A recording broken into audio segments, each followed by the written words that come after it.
시진핑의 군부 장악력에 문제가 있는 거 아니냐. 그러면은 거기에 대한 반격들이 나올 수밖에 없죠. 이 과정에서 지금 내부 투쟁, 숙청이 이루어지고 있는 거다. 시진핑 총서기에게 권력을 맡기자는 공감대가 쓰지 않으면 강제적으로 권력을 더 잡을 수밖에 없는 거죠. 그 핵심 그룹들이 이대로 가면 중국 공산당 통치가 위험하다고 생각을 하는 사람들에 의해서 조정과 타협이라는 이름으로 물러나게 돼요. 시진핑의 사연임이 하게 된다면 그거에 대한 전리품으로 대만 침공을 할 수도 있다. 중국이 대만을 침공하면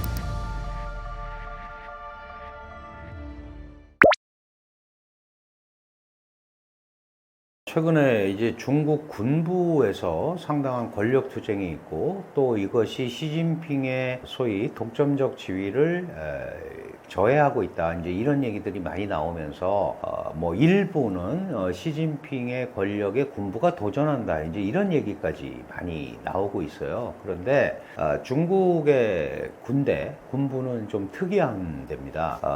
중국 군대를 우리가 이제 인민해방군이라고 부르는데요. 인민해방군은 당의 군대입니다. 중국 공산당에 속한 군대이기 때문에 당과 1대1 대응이 되는 조직은 아니다라는 점을 우선 말씀을 드리고 싶습니다. 아시다시피 중국 공산당은 중국 국민당과의 투쟁을 통해서 중화인민공화국을 건국을 했습니다. 이럴 때 중국 공산당과 국민당과의 투쟁을 이끈 여러 가지 요인이 있는데 그 중에서 공산당의 가장 큰 뒷받침이 무장 역량이었어요. 이게 처음에는 게릴라로 시작을 했죠. 홍군 이런 거 혹시 들어보셨을지 모르겠는데 그러다가 일제의 침략을 받고 중일전쟁을 할 때 국민당과 공산당이 협력을 하죠. 그래서 일단 일본 제국주의를 물리치자 그러면서 그동안 게릴라였었던 군대가 정규군으로 편입이 됩니다. 이 중국 공산당은 아직 국가를 수립하기도 전인데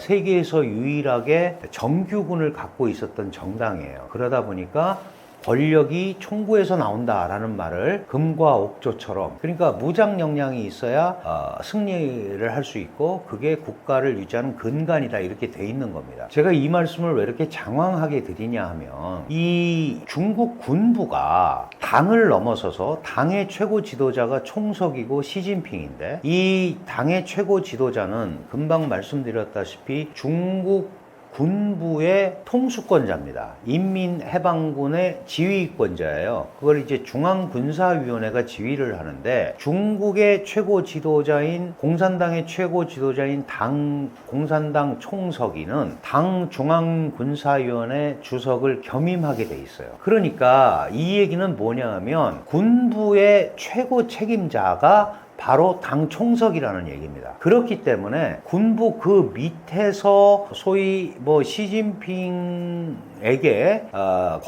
시진핑 권력에 도전을 한다 이거는 사실 쉬운 일이 아닌 거죠. 그런 의미에서 지금 군부에서 벌어지고 있는 일들은 상당 부분 군 내부의 권력 투쟁의 성격이 굉장히 강하다. 왜냐하면 전체적으로는 전부 시진핑 중앙군사위원회 주석 이 설계해 놓은 인물들입니다. 다만 그 중국 군부는 크게 두 가지 계통으로 돼 있어요. 한 가지는 중국이 월남과 전쟁을 합니다. 79년도에 이 중월전쟁이라고 그래서 사실은 중국이 해외에서 전투한 경험이 거의 없거든요. 그게 아마 중월전쟁이 유일한 케이스일 겁니다. 그 이제 중국에서는 월남 징벌전쟁이라고 하는데 어쨌든 뭐 승부는 중국은 이겼다고 하지만 사실 평가는 꼭 그렇지는 않아요. 둘이 뭐 비겼다 이제 이 정도인데 이 월남전에 참전한 군인 그룹이 있습니다. 그걸 월남전파라고 이제 편의상 부릅니다. 중국말로는 월전방이라고 그래요. 위에전방. 그러니까 월남전 참전 그룹입니다. 그리고 또 하나는 시진핑 지금 현재 당 총석이고 국가주석은 17년간 대만을 마주보고 있는 복건성이라는 데서 근무를 했어요. 그리고 그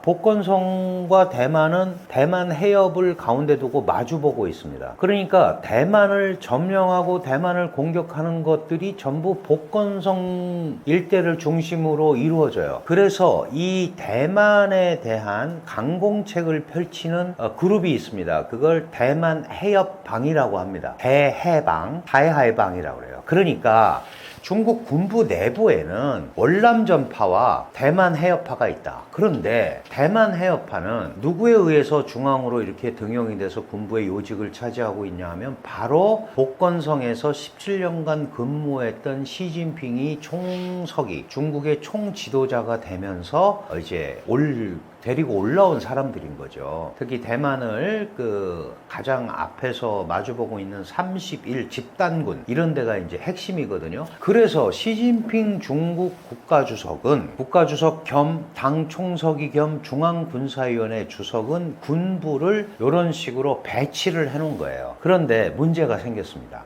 중국 군부는 당연히 당 총석이 중앙군사위원회 주석의 이 명령 속에서 움직여야 되는데 말씀드린 대로 이 월남전파와 대만 해협파 간에 당연히 알력이 있을 수 있겠죠. 근데 중국 군부는 계속해서 소위 부정부패, 온상이다 이런 것들이 굉장히 많이 바깥으로 드러나고 있습니다. 왜 그러냐 하면 중국군이 현대화를 하려다 보니까 과학기술이 결집된 군대가 필요하잖아요. 그거를 이제 2015년 12월 30일에 시진핑이 중국 군을 개편을 하면서 소위 미국 연합군과 같은 체제를 만들면서 로켓군이라는 거를 원래 있었지만 제2포병이라는 게 있었지만 로켓군 부대를 신설을 합니다. 이 로켓군 부대가 아무래도 새로운 기술이라든가 이런 거를 많이 받아들이다 보니까 부정부패를 많이 하게 돼요.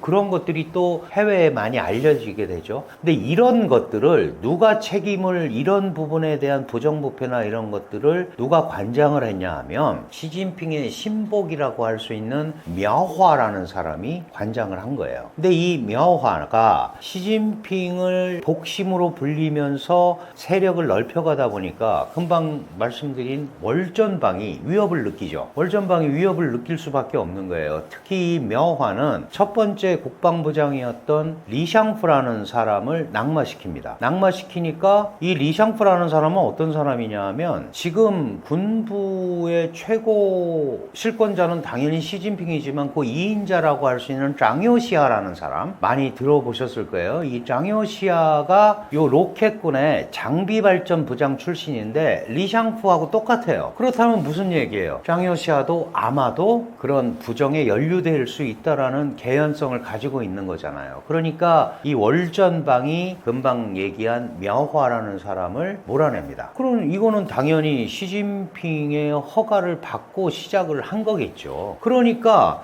결국은 그러고 나서 나온 얘기가 시진핑의 장효시아가 도전을 한다 이렇게 돼 있는 거예요. 그러나 아까 말씀드렸다시피 군부와 당은 동급 조직이 아닙니다. 군부는 당에 속해 있기 때문에 군이 당을 대체할 수는 없는 구조라서 내부적인 어떤 권력 투쟁이 나타나는 거다. 그럼 이게 무슨 의미를 갖는 거냐? 이 내부적 권력 투쟁이 전개되고 있다라는 거는 시진핑의 군부 장악력이 약간은 손상을 입었다라는 거를 비춰주는 거죠. 만약에 시진핑이 완벽하게 그 안에가 2가지 판지, 3가지 판지, 뭐 얼마가 있던 간에 완벽하게 장악을 했다고 하면 그런 말이 바깥으로 안 나왔을 거 아니에요. 그게 드러났다는 것 자체가 시진핑의 군부 장악력에 문제가 있는 거 아니냐.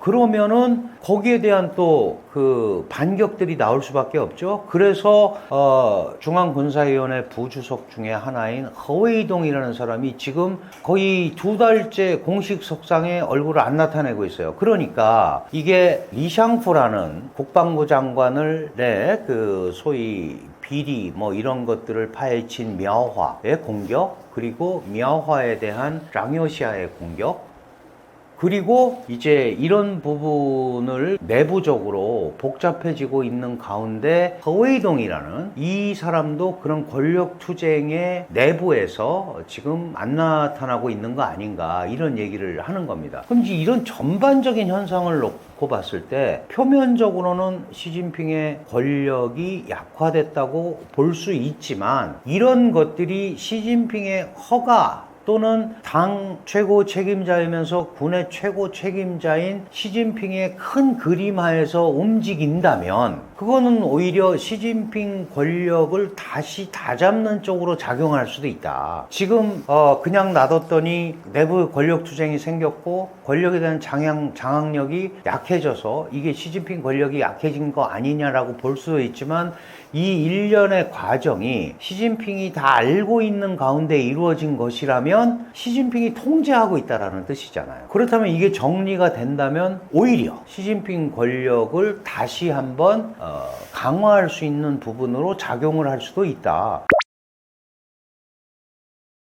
단순하게 이 군부에 대한 숙청이 시진핑 권력의 약화를 갖고 온 현상이다라고 판단하기에는 아직은 조금 더 지켜봐야 된다라는 그런 생각을 해볼 수가 있는 겁니다. 그럼 왜 이렇게 시진핑이 이런 것 때문에 고민이 되느냐? 말씀드린 대로 과학기술을 집약시켜서 군을 현대화하는 데가 중국의 로켓군인데 여기는 핵과 미사일 이런 걸 하는 중국 군부의 핵심이에요. 그러다 보니까 개발 비용도 많이 들어가고 자연스럽게 여러 그 소위 이 군사 비용과 연계된 부분이 다른 지역보다 훨씬 강하게 돼 있는 거죠. 그러다 보면 거기에서 파생되는 금전적인 소위 부정부패 현상도 상당히 생길 수밖에 없다. 근데 이걸 그냥 놔두면 시진핑의 입장에서 보면 예를 들어서 내가 계속해서 누구를 밀어주고 또 내가 밀어준 사람이 또 누구를 밀어주고 이렇게 되면 이게 바로 또 다른 군부 내부의 거대 파벌을 형성할 수가 있는 거거든요. 이 거대 파벌이 정말 커지게 되면 시진핑도 이거를 자기 맘대로 못하는 상황이 오면 안 되지 않습니까? 그러니까 이 과정에서 지금 내부 투쟁, 숙청이 이루어지고 있는 거다. 그리고 이거는 이 로켓군이나 이런데 과학기술 현대화가 계속 진행이 되는 상황에서는 이런 현상을 피하기가 굉장히 어렵다. 그럼 이제 이걸 어떻게 관리하면서 가느냐가 지금 시진핑 체제가 특히 군부를 둘러싸고 안고 있는 권력의 안정 차원에서 가장 중요한 문제다. 다만 그것이 이런 것들이 나타나는 게 뭐 시진핑 권력에 대한 도전이다. 시진핑의 권력이 매우 약화됐다. 이제 뭐 중국에서는 소위 뭐 얘기하는 권력 투쟁에 피바람이 분다. 이런 것들은 아직은 그렇게 보기에는 시기상조인 면이 있다. 좀 더 지켜봐야 된다라는 생각을 저는 가지고 있습니다. 사실 이렇게 군부도 어렵지만 지금 중국은 더 고민되는 거는 중국 경제 문제입니다. 특히 미국과 전략 경쟁을 하고 트럼프의 관세 압박 이런 거를 뭐 일단 얼마 전에 제네바에서 원상으로 돌려놓는데 합의를 했지만 그렇다고 해결된 거는 아니거든요. 그러면 사실 2027년이 이제 시진핑이 혹시 더 한다고 마음을 먹으면 사연임을 시도할 수 있는 21차 공산당 대표대회가 열립니다. 중국에는 약 9,900만 명의 공산당 당원이 있습니다. 공산당의 지도자는 이 당원들이 뽑는 거예요. 그러면 적어도 시진핑이라는 지도자가 공산당을 이끌면서 중화인민공화국이 이렇게 발전을 했고 그래서 우리가 한 번 더 시 주석에게 시진핑 총서기에게 권력을 맡기자라는 공감대가 쓰지 않으면 강제적으로 권력을 더 잡을 수밖에 없는 거죠. 그렇게 된다면 그게 중국한테 과연 유리할까라는 거를 당연히 중국의 엘리트 집단, 중국 국민들 다 생각하지 않겠어요? 그러니까 이 부분이 적절하게 처리되지 않으면 시진핑의 권력이 계속 유지된다라고 미리부터 뭐 종신제다 이렇게 얘기하기에는 어폐가 있습니다. 사실은 이제 마오쩌둥의 개인 독재가 오래 이어졌고 그리고 문화대혁명이라는 거를 만났죠. 문화대혁명은 중국의 10년 암흑기라고 평가될 만큼 아주 중국을 침체하게 만들었는데 그러고 나서 중국의 지도자가 된 사람이 덩샤오핑이라는 사람이에요. 권력이 과도하게 집중이 돼 있기 때문에 이런 문제가 생기니까 이제 나누어서 통치하자. 그래서 이제 소위 정치국 상무위원들이 해당 분야를 책임지는 분관 정치, 나누어서 관리하는 정치 시스템을 채택을 했었습니다. 그 과정에서 제일 먼저 선택된 중국의 지도자가 호야오방이라는 사람이었고요. 근데 호야오방도 5년밖에 하지 못했어요. 그 다음에 자오즈양이라는 사람이 보니 여기는 3년밖에 못했습니다. 총서기가. 후야오방은 급진적 개혁주의자입니다. 그래서 이 소위 농촌의 기층 선거라고 그러죠. 풀뿌리 선거를 이제 당의 신경 눈치 보지 말고 뽑아라. 이게 기층 민주주의 이런 걸 하니까 이거는 중국 사회주의 국가의 자산계급의 어떤 잘못된 이런 흐름을 갖고 들어오는 거 아니냐. 그래서 5년밖에 못하고 물러나게 돼요. 이 물러나는 과정이 어땠느냐. 후야오방은 공산당 총서기로서 막강한 권력을 갖고 있는 데서도 있지만 권력에서 물러납니다. 어떻게 물러나요? 당원들에 의한 또는 원로 그룹이라든가 그 핵심 그룹들이 이대로 가면 중국 공산당 통치가 위험하다고 생각을 하는 사람들에 의해서 조정과 타협이라는 이름으로 물러나게 돼요. 그래서 그 다음에 앉은 사람이 자오즈양이라는 사람이에요. 자오즈양은 또 천안문 사태로 실각을 합니다. 그리고 그 천안문 사태 때문에 올라온 사람이 장저민이에요. 이렇게 아무 규율이 없이 움직이는 것 같지만 어쨌든 당이라는 모체가 있잖아요. 그래서 시진핑 체제도 계속 이어지려면 안정적인 내부 경제 문제, 민생 문제, 미국과의 안정적 관계 이런 것들이 이루어지지 않으면 안 된다. 그러면 지금같이 갈등을 하고 막 이렇게 해서 중국 경제가 나빠지게 되면 시진핑이라는 중국의 최고 지도자를 다시 옹립해야 되는 마음이 안 생길 거 아니에요. 그러면 그래도 권력을 갖고 있으니까 내가 더 하겠다 그러면 이거는 충돌이 생길 수밖에 없는 거죠. 그러면 중국이라는 국가가 지금까지의 발전과는 다른 형태로 퇴보할 수밖에 없는 겁니다. 그런 의미에서 중국 경제를 어떻게 회생시키고 어떻게 안정적인 관계를 가지고 가느냐가 이게 이제 시진핑의 권력 연장과 직결이 돼 있다. 이렇게 보시면 큰 문제는 없을 것 같습니다. 이제 중국 경제가 워낙 어렵고 미국과의 관계가 계속 이제 압박, 갈등에 대한 대항으로 가다 보니까 중국의 그 실제 경제 상황이 계속 안 좋아지는 그런 상황입니다. 그러면 이제 이런 국내적 어려움을 바깥으로 눈을 돌리기 위해서 시진핑이 혹시 대만 침공이라는 카드를 쓸 수도 있는 거 아닌가. 이제 이런 얘기들이 나오고 있어요. 시진핑은 특히 그 자신이 강조하고 있는 중국의 꿈의 완성이 대만을 통일시키는 거다라고 얘기를 하고 있을 정도로 대만 문제를 이제 통일과 연관을 시키고 있고 2027년이라는 때가 중국의 인민해방군 창건 100주년입니다. 그리고 시진핑의 사연임이 만약에 하게 된다면 사연임이 결정되는 21자 공산당 대표대회가 열리는 해예요.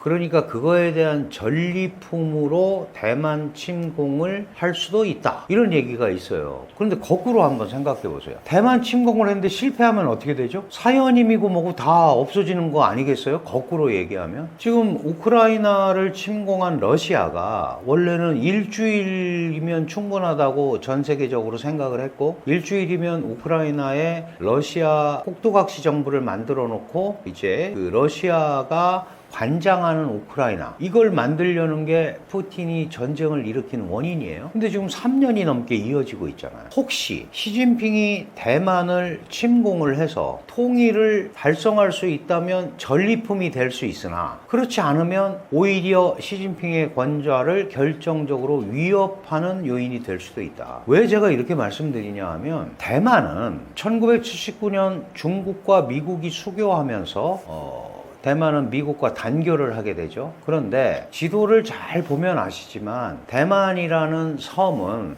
중국의 수천 킬로미터 해안선의 가운데 딱 자리를 잡고 있어요. 만약에 대만이라는 섬이 중국의 영향력 하에 들어가게 된다면 그 타이완은 사실은 일본의 오키나와 열도 끝자락에 이렇게 있잖아요. 그러면 미국과 일본의 서태평양, 특히 미국의 서태평양 작전이 근본적으로 불가능해지게 되죠. 그래서 1979년 1월 1일 날 미중이 수교를 했는데 4월 달에 미 의회에 대만 관계법이라는 법을 만들어 줍니다. 미국이. 이건 뭐냐 하면 대만을 지켜주겠다는 법이에요. 아주 쉽게 얘기하면. 그러면 거기에 그런 규정이 있는 거예요. 대만 해협에서 유사 문제가 발생을 하면 미 의회는 미 합중국 대통령에게 대만 문제에 대한 참전을 건의할 수 있다. 이런 규정이 있단 말이에요. 그러면 결국은 중국이 대만을 침공하면 미국도 이 전장에 들어올 수 있는 구조가 되는 거죠. 그러면 이게 미중 간의 전쟁으로 확산될 가능성도 배제할 수 없다. 그렇다면 이 대목에서 과연 시진핑이 대만 침공이라는 카드를 쓸까라고 생각을 해본다면 지금은 아직은 아닌 것 같다라는 게 제 생각입니다.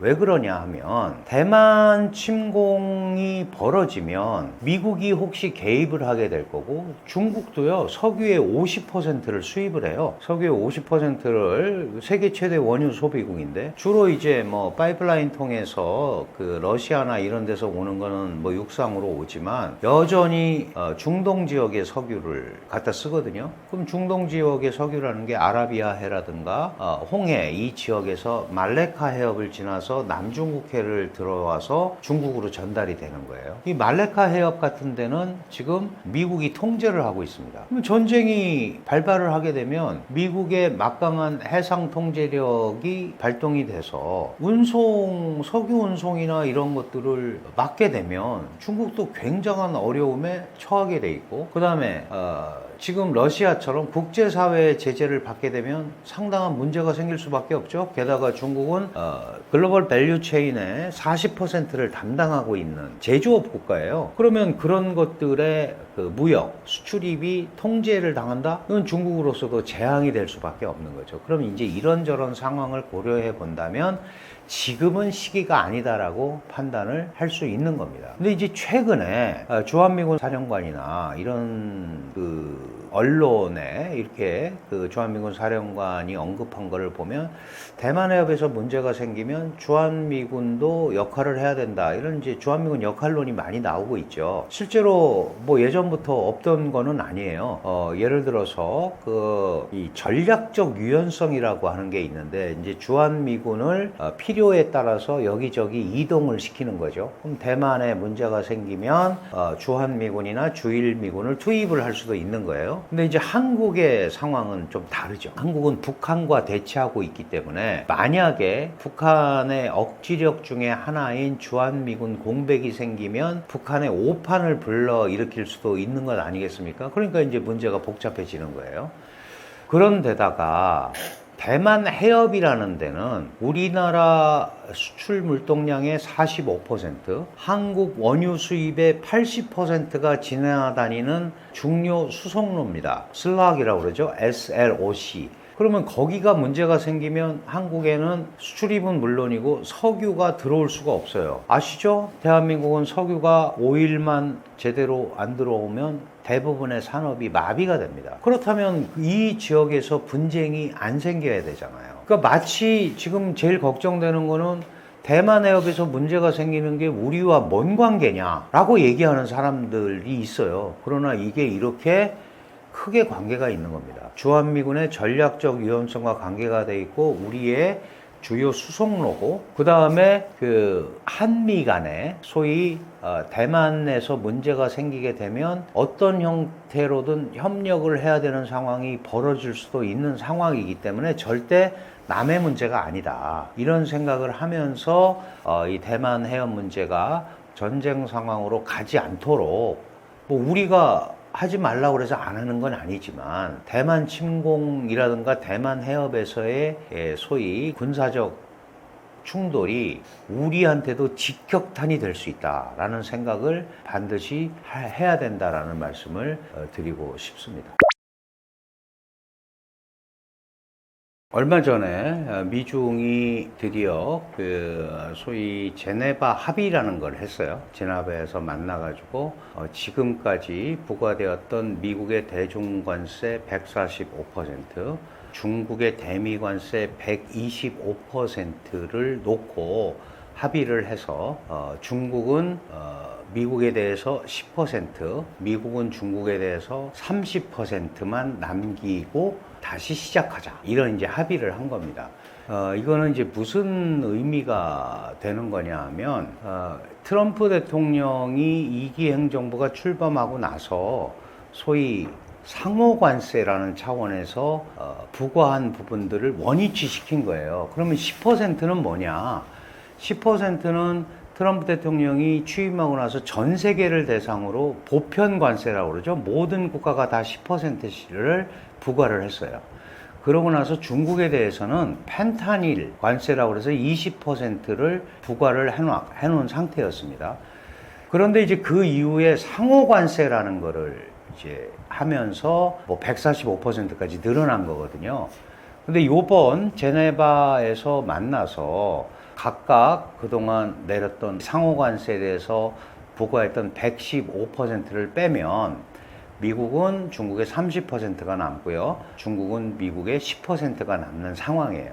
사실 30% 관세도 굉장히 큰 거죠. 그럼 이제 이게 뭘 의미하느냐. 이제 크게 두 가지 시각으로 볼 수 있는데, 하나는 미국과 중국이 워낙 세게 싸우니까 야, 이게 이러다가 세계 경제가 절단나는 거 아니냐. 그리고 미국의 대중관세 부과에 대해서 중국이 하나도 지지 않고 또박또박 대응관세를 부과했단 말이죠. 그러다 보니까 이게 이제 치킨 게임으로 간 거예요. 치킨 게임이라는 거는 마주보고 가다가 고개를 먼저 자신 없는 사람이 숙여야 끝나는 거잖아요. 피해야. 그러면 이런 치킨 게임으로 가면은 이게 전 세계 경제에 굉장히 어려움을 준다라는 생각을 많은 국가들이 갖고 있는 거예요. 왜 그러냐 하면 미국과 중국은 전 세계 GDP의 약 44%를 가지고 있어요. 전 세계 나라가 200개인데 이 두 나라가 44%의 GDP를 가지고 있습니다. 전 세계 소비 시장의 45%를 이 두 나라가 소비해요. 막강한 실체잖아요. 근데 이 둘이서 싸우면 다른 국가들은 어떻게 움직이겠습니까? 그래서 국제적으로 더 이상 치킨 게임을 하지 않겠다라는 메시지예요. 두 번째, 그럼 왜 이걸 하게 됐느냐? 이거는 이 상태로 가면 미국은 미국대로 중국은 중국대로 너무 힘들어지는 거예요. 아시다시피 미국은 트럼프 대통령은 관세는 아름다운 거다. 그래서 관세를 하게 되면 미국이 손해보는 건 하나도 없다라고 외쳤음에도 불구하고 관세 폭탄이 부과되기 시작하면서 미국 국채 시장이 흔들리고 주식 시장이 흔들리고 달러 시장이 흔들리는 트리플 악재가 왔어요. 그리고 관세는 해당국에 부과를 한다고 얘기를 하지만 그거를 최종적으로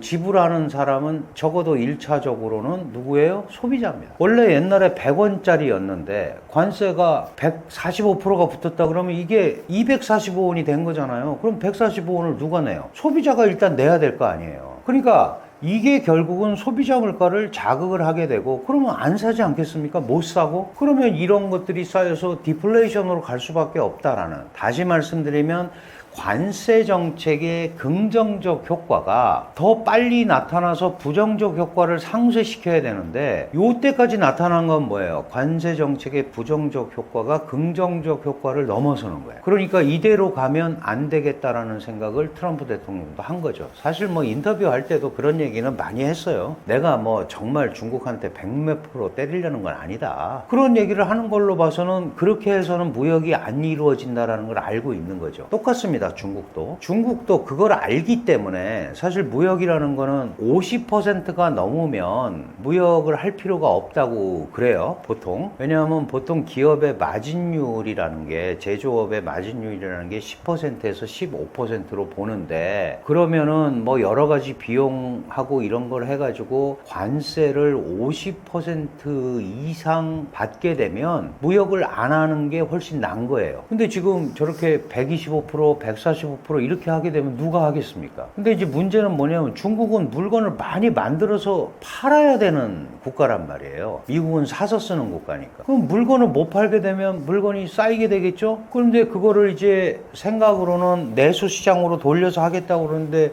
내수 시장을 활성화시키려면 돈이 있어야 되잖아요. 경기가 안 좋으니까 실업자는 늘어나고 가처분 소득은 이익을 가질 수 있는 근로자들이 없어진단 말이에요. 그러니까 중국 경제도 어려워지는 거예요. 그럼 이게 계속 가게 되면 중국의 제조업은 상당히 어려움을 겪게 될 거고, 미국과 무역은 뭐 3분의 1 토막, 반 토막 이렇게 날 거다라고 이미 많은 데가 얘기를 하고 있고, 특히 이게 계속 이어지게 되면 중국의 약 1600만 개의 일자리가 사라질지도 모른다. 이제 이런 얘기들이 있었어요. 그래서 서로 먼저 전화해라, 뭐 전화 받은 바 없다, 지금 진행되고 있다, 아니다라는 이런 게 있었지만 사실은 서로 급해서 한 거죠. 그러니까 더 이상 확전하지 않겠다는 의지, 그리고 양측의 국내 사정이 굉장히 급했고, 특히 미국 같은 경우는 미국 같은 국제 지도국이 저런 식으로 하면 되겠냐 이래서 국제 신뢰에도 손상을 입었어요. 그리고 얼마 전에는 미국의 국가 신용 등급이 최고 단계인 AAA에서 AA1이라고 한 단계가 떨어졌습니다. 달러 시스템에 대한 미래 불안이 이렇게 나타나는 거예요. 그러니까 이런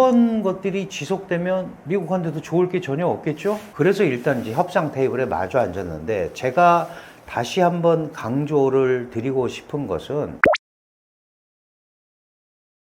이게 휴전을 일단 한 거지 새로운 게 진전된 게 하나도 없어요. 앞으로 90일간 하겠다는 거예요. 그리고 여전히 지금 원상복귀 시켜놓은 거는 트럼프 대통령이 들어온 이후에 한 상호 관세를 원상복귀 시켜놓은 거고, 기존의 미국의 고율 관세들 여전히 존재합니다. 바이든 대통령도 전략 산업에 대해서 예를 들면 배터리 산업, 태양광 이런 거에 대해서는 40% 50%의 관세를 이미 부과하고 있거든요. 그건 그대로 있는 거예요. 그러니까 앞으로 90일간 휴전 상태에서 서로 간의 무역 문제를 얘기해보자 라는 이 테이블보 깔기를 이제 겨우 한 거다라고 생각을 해야 되고, 그래서 지금부터 90일간 이제 진행이 될 겁니다. 그러면 결과적으로 보면 트럼프 대통령은 중국에 대해서 강공책을 펼쳤는데 별로 얻은 게 없죠. 원상복구 시켰으니까. 중국은 거기에 대해서 그냥 대응만 했어요. 그리고 원상복귀가 됐으니까 딱 보면 이게 중국의 판정승 같이 보여요. 근데 급하기는 중국도 마찬가지라고 그랬잖아요. 그러니까 이게 누가 더 효과를 보고 이겼는지는 이 90일 동안 펼쳐질 관세 협상에서 판가름이 날 거다. 근데 여기에 문제가 하나 있습니다. 미국은, 특히 트럼프 행정부는 중국이 미국에 대해서 도전을 하고 있다고 생각을 하거든요. 특히 중국은 훔친 기술, 해킹한 기술, 강제 이전 받은 기술을 가지고 거기에 정부의 불법 보조금을 더해서 물건을 제조해서 환율 조작 같은 거를 통해서 가격 경쟁력을 확보하고 국제 무역 질서에 들어와서 국제 무역 질서를 파괴할 뿐만 아니라 미국의 일자리와 산업까지 붕괴시켰다. 그리고 이 번 돈으로 미국의 달러 패권에도 도전을 하고 해상 군사력에도 도전하고 사이버 안보에도 도전을 한다. 그러니까 돈을 벌어서 미국의 지위에 도전을 하기 때문에 돈을 못 벌게 해야 될 거 아니냐. 그래서 관세를 통해서 무역에서 돈을 못 벌게 만드는 게 트럼프 대통령의 작전이에요. 그러니까 무슨 얘기냐 하면, 중국을 미국에 도전하지 못하는 세력으로 완전히 무릎을 꿇으려는 계산을 갖고 있기 때문에 90일간의 협상에서도 절대로 미국이 호락호락하지 않을 거다. 그렇다면 저 협상은 결렬될 수도 있어요. 지금 90일로 해놨는데 트럼프 1기 때도 45% 관세 부과를 천명하고 25% 관세를 부과했을 때부터 미중 간의 무역 협상이 시작이 됐습니다. 트럼프 1기 때. 그런데 그게 20개월이 걸려서 타결이 됐어요. 그럼 90일은 택도 없이 부족한 시간이에요. 근데 저 90일간 지금 미국은 70여 개국과 지금 협상을 하거든요. 그러니까 저것도 얼마든지 앞으로 연장될 수도 있다. 다만 미국과 중국은 이 협상 기간에서 서로 호락호락하지 않을 거다. 그 근거는 중국은 미국이 자신들을 무릎 꿇는다는 것을 잘 알고 있고, 미국은 이 기회에 중국을 도전자의 반열에서 완전히 떨어뜨려야겠다라는 생각을 하고 있기 때문에 미국의 대중 압박은 계속될 수밖에 없고, 그걸 알고 있는 중국은 결사항전을 할 수밖에 없는 구조다. 그런 것들이 무역협상이나 이런 걸 통해서 아주 긍정적인 결과로 나타나기는 매우 어렵다라는 생각을 해야 된다. 그래서 많은 분들이 90일 있으면 끝날 텐데 천만의 말씀이다 이거죠. 그렇게 끝나지 않을 겁니다. 그래서 매우 지리한 긴 협상 과정이 될 거기 때문에 미중 간의 관세 전쟁, 관세 협상도 금방 끝나게 되면 잠깐 있었다 없어지는 변수가 되겠지만 지금까지 미중 간의 경쟁을 쭉 한번 생각을 해보세요. 이거는 상수화됐다. 그러니까 늘 미중 간의 갈등은 존재하는 거다. 전략 경쟁은 라고 생각을 하고 국가 전략이든지 기업 전략이든지 이런 것들을 수립하는 게 훨씬 좋다. 이렇게 말씀드릴 수 있습니다. 사실은 이제 세계 3대 신용 평가 기관 중에 무디스라는 기관이 미국의 신용 등급을 한 단계 강등을 했습니다. 미국이라는 데는 영원히 망하지 않을 나라고 미국에 대한 신뢰가 다 있잖아요. 국제 지도국으로서. 그런데 이번 무디스에서 미국 신용 등급을 강등을 한 이유가 채무가 너무 많다. 채무가 너무 많다라는 거는 못 갚을 수도 있다라는 뜻이잖아요. 그러면은 결국은 미국의 미래를 낙관적으로 보지 않는다는 거죠. 그러면 당연히 미국 국가 신용도에 대한 국제적 신뢰는 이 무디스의 평가 이상으로 안 좋아질 수도 있는 거죠. 중국은 원래 국가 신용도가 좋지 않습니다. 왜냐하면 여전히 통제나 이런 것들이 많기 때문에. 그런데 이제 미국같이 자유시장 경제를 얘기하고 있는 국가고 그 다음에 특히 미국 국채 같은 경우는 세계은행이잖아요. 10년물 미국 국채 금리가 사실 그 전 세계적인 금리에 그게 안정이 돼 있어야 되잖아요. 들쭉날쭉하면 안 된단 말이죠. 그런데 1월 20일 취임한 트럼프 지금 6개월도 안 됐는데 약간은 그 트럼프식 관세주의라고 그러죠. 좌총우돌식 관세 정책이 가져온 불협화음들이 이렇게 미국의 국가 신용도 하락으로까지 이어지게 된다면 이거는 전략적 수정이 불가피하다. 이렇게 볼 수밖에 없는 거고 우리도 이제 미국과 협상을 해야 되고요. 특히 중국 같은 데는 이제 한국의 중요한 경제 파트너입니다. 이거는 무슨 선택할 수 있는 문제는 아닌 거죠. 미국이나 중국한테 우리의 입장을 잘 얘기하고 관철을 하는, 설득을 하는 그런 쪽으로 갈 수밖에 없다. 왜 이렇게 말씀을 드리냐면 미중 간의 궁극적인 타협을 이루기는 쉽지 않습니다. 원래 전쟁이 끝나는 것도 휴전이냐 종전이냐 이런 게 있지만 이 국제 정치, 경제, 외교 이거는 다 생물이거든요. 살아있는 겁니다. 그러니까 예를 들어서 협의를 하더라도 생기는 문제에 따라서 얼마든지 새로운 방향으로 파생이 될 수가 있는 거기 때문에 앞으로 미중 간의 경쟁은 계속 지속이 될 수밖에 없고 그렇다면 이 부분은 우리가 상수라는 개념으로 인식을 하고 미중 간의 어떤 나라를 선택해서 해결할 수 있으면 선택하면 돼요. 근데 그렇게 선택을 한다고 해서 해결이 될 수가 없는 거죠. 그렇다면은 우리가 세계 10위권의 중견국으로서 당연히 우리의 입장을 최대한 미중을 상대로 설득을 하면서 가는 게 오히려 미중 사이에서 한국의 입장과 입지를 견지하는 데 더 유리하지 않겠느냐 이렇게 보는 게 제 생각입니다.